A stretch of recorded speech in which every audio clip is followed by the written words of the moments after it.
दोस्तों, पहलगाम में जो हुआ है उसने पूरे देश की अंतरात्मा को चीर कर रख दिया है। इतनी नृशंस हत्या के बावजूद सरकार सिर्फ मीटिंग ही कर रही है। एक तरफ पाकिस्तान है जहां लोग इस चीज का जश्न मना रहे हैं और दूसरी तरफ भारत के लोग हैं जो कि आपस में हिंदू मुस्लिम की लड़ाई लड़ने लगे हैं। बात यह है कि कहा जाता था कि आतंकवाद का कोई चेहरा नहीं होता है, कोई धर्म नहीं होता है, कोई जाति नहीं होती है।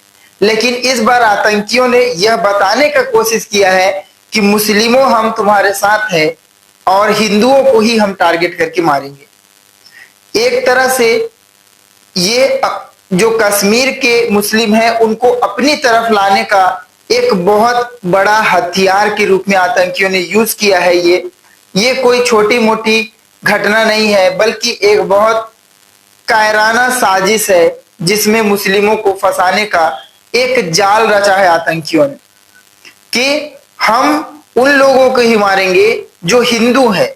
और इसके लिए उन्होंने जो हरकत की है, पहलगाम में लोगों को सिलेक्ट करके मारा है, पूछ कर मारा है कि तुम हिंदू हो या मुस्लिम हो, उन्हें कलमा पढ़ाकर मारा है, उनके पैंट खोलकर चेक करके मारा है। और गवर्नमेंट सिर्फ मीटिंग कर रही है। गवर्नमेंट को बहुत ही फास्ट मूव करना चाहिए। अभी हमारी सेना के पूर्व जो अधिकारी हैं इन्होंने भी बताया कि पाकिस्तान का जो मेन टारगेट है वह एक वैश्विक मुद्दा उठाने का है। अभी जेडी वेंस यहाँ आए हुए हैं और जो कि अमेरिका के प्रतिनिधि बनकर भारत आए हैं, उनके आने पर इस तरह की घटना को अंजाम देना एक तरह से पाकिस्तान इस मुद्दे को गर्म रखना चाहता है। दूसरा, चीन बताना चाहता है कि जो इन्वेस्टर अब टैरिफ के चलते भारत की ओर आएंगे उनको बताना चाहता है कि भारत असुरक्षित है। जो बड़े इन्वेस्टर होते हैं वो किसी देश को सुरक्षित मानकर वहां इन्वेस्ट करते हैं। जैसे आप एग्जांपल के रूप में दुबई को देख सकते हैं। लेकिन भारत में अशांति उत्पन्न करके ये आतंकवादी अपने उस काम को करना चाहते हैं जो कि मुस्लिमों को अपनी ओर आकर्षित करना, कश्मीर के मुद्दे को गर्म करना और साथ ही साथ भारत के पर्यटन व्यापार को बर्बाद करना।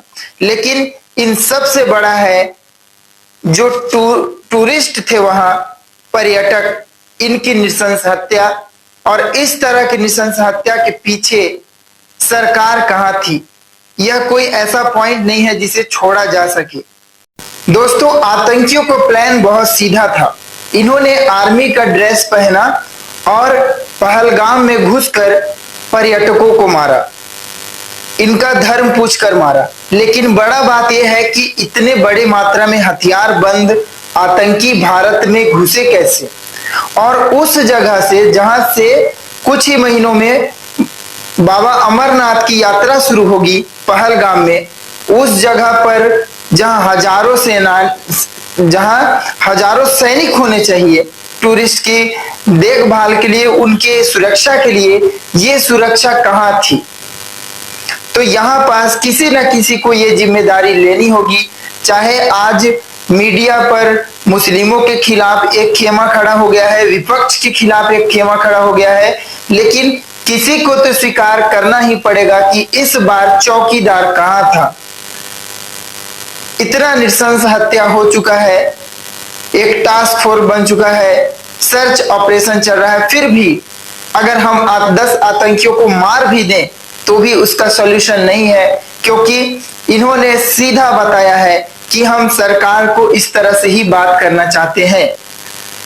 तो कब तक हम सिर्फ अपना मैप बनाएंगे और पीओके के ऊपर दावा करेंगे कि यही हमारा है, ये कश्मीर हमारा है? जब तक हम एक्शन नहीं लेंगे, जब तक हम इन कायरों को इस देश के सीमा से बाहर नहीं खदेड़ देंगे, जब तक हम विश्व के सामने एक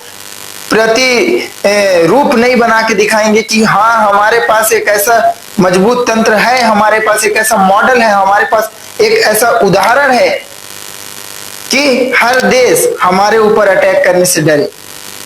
कब तक ये सरकार सिर्फ बचने की कोशिश करेगी? कब ये सरकार सीधा अटैक करेगी और बताएगी कि नहीं, भारत के पास इतनी क्षमताएं हैं कि कोई भी देश अगर इस तरह की घटना को अंजाम देता है तो हम उसका सीधा प्रतिकार करेंगे, उसका सीधा विरोध करेंगे, उस पर अटैक करेंगे।